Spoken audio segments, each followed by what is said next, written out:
In today's podcast episode, we dive into a significant development on the global stage: the launch of the Board of Peace by former President Donald Trump at the World Economic Forum in Davos.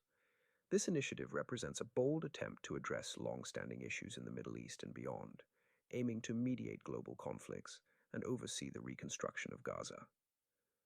At first glance, this may appear as just another diplomatic maneuver, yet its implications suggest a potential reshaping of international relations and power dynamics. The unveiling of the Board of Peace included commitments from over 25 countries, with notable participation from Argentina, Egypt, Hungary, Israel, Saudi Arabia, Turkey, and the United Arab Emirates. These commitments underscore an ambitious, if controversial, effort to advance a new framework for peace. Trump has positioned this initiative as a critical first step toward ending decades of suffering and conflict in the Middle East, aiming to transform generations of animosity into a lasting peace framework. The creation of an executive committee, featuring prominent figures such as former British Prime Minister Tony Blair, Canadian Prime Minister Mark Carney, and U.S. Secretary of State Marco Rubio, lends a substantial degree of gravitas to the board's operations. However, it also raises questions about the balance of power and influence within this new body. With a mix of political heavyweights and diplomatic envoys, the committee is designed to guide the board's actions with both global and regional perspectives. This initiative emerges amidst Trump's recent diplomatic efforts, including military strikes on Iranian nuclear sites and interventions in Venezuelan leadership. These moves have been credited with bringing key players to the negotiating table, such as Hamas and other regional powers. Yet, the Board of Peace is not without its skeptics. Invitations have been extended to over 50 world leaders, and while many have signed on, major allies like France, Norway, Sweden, Germany, the United Kingdom, and Italy have expressed reservations.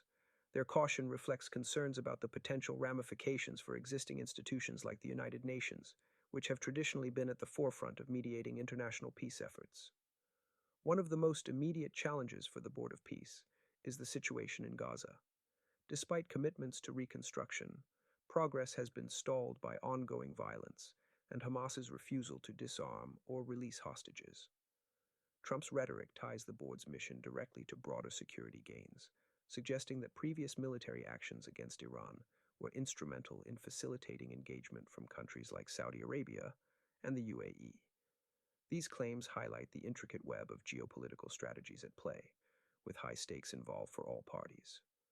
The Board of Peace could also signify a shift in international diplomacy, positioning the United States at the center of efforts to stabilize the Middle East outside of traditional multilateral frameworks. This move raises questions about the future role of the UN and other global bodies. If successful, the board could enhance U.S. influence in the region, opening new avenues for economic rebuilding in Gaza and fostering trade partnerships that extend beyond the confines of NATO. However, the risks of failure are equally significant. Should the board's efforts falter, it could alienate key Western allies and potentially escalate tensions with holdouts such as Hamas or Iran. Furthermore, it risks undermining existing global institutions that have long been pillars of international diplomacy and peacekeeping. Intriguingly, the board's establishment takes place against a backdrop of other pressing global issues, including the conflict in Ukraine. As Russian President Vladimir Putin hints at the resolution of frozen assets tied to Ukraine, the Board of Peace could indirectly impact the trajectory of that war. Moreover, any broader adoption of its framework could accelerate post-conflict recoveries in other regions worldwide, offering a template for peace-building efforts that transcends the traditional approaches. In conclusion, the launch of the Board of Peace is a bold test of unilateral diplomacy in what is increasingly a fractured international order. It stands as an ambitious attempt to rewrite the rules of engagement on the global stage. Whether it succeeds or fails, the board will undoubtedly serve as a pivotal case study in the ongoing evolution of international relations.